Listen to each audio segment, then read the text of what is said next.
What are the ideal circumstances for creating art? If you're anything like me, you often find yourself in less than ideal circumstances when you need to be creative. Whether it's lack of time or focus, or just having to work in the corner of a bedroom or at the kitchen table, life gets in the way. Right now, I'm working on a novel, but I struggle to find the time and the focus to really dig in and get the story and characters under my skin. I often get ideas in my sleep or in the moments of waking up. A scene or a piece of dialogue is bouncing around in my head as I'm making coffee, or I work out a story problem while brushing my teeth. Then one of my daughters needs help with something, or my wife mentions a dinner date or reminds me of something I need to do, and then I have to pack lunches and check my messages and plan the day. And then I'm in traffic, listening to a podcast on the way, maybe on my bike, arriving at the studio and shooting the breeze in the common room with the second cup of coffee of the day. And by the time I sit down and open up my laptop, that brilliant idea or story element I had earlier has dissolved like an Alka-Seltzer in a glass of water. The optimal circumstances for me, at least, to work would be to have a week to myself in some remote location. Not too remote. It would be nice to have shopping opportunities, maybe a cafe to go to and recharge, or a few restaurants maybe. Oh, and some woods or a park to take walks in without bumping into anybody, obviously. But it would still be nice to be able to do some people watching. That always tends to feed my creativity. But still alone. No deadlines, no phone calls or emails, except when I have the urge to talk to my kids or something important I need to discuss with my wife. Oh, and no internet. No, wait. I actually use the internet for research quite a lot.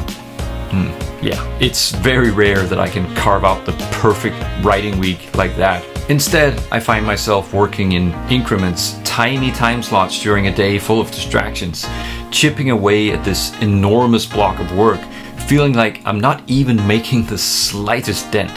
I used to feel the same way about drawing. I had a studio set up where I could work, but couldn't really produce anything of value away from my drawing board. When my first daughter was born, I was on paternity leave for on and off for about a year, followed by years of frequent sick days and other family obligations that ate away at my working hours. I grew increasingly frustrated with not getting anything done, and I still felt like I could only work if I could get to the studio. That changed when my wife and I got a 2-month stay in Paris, staying in an apartment, just the three of us, sort of like an artist residency.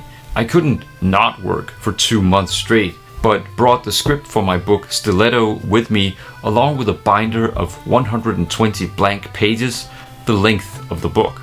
I took daily walks with my daughter in the stroller. She was 3 at the time, and whenever she would fall asleep, I'd beeline for the nearest cafe to get a little work done. A lot of locals made it into the book that way, as I was often inspired by my surroundings. Or I would take reference shots on our daily walks, or I would just think about storytelling problems while my daughter was playing. And sometimes my wife would take her to the playground or a museum and I could get a few hours in, but the full workday at the studio I was used to, not happening.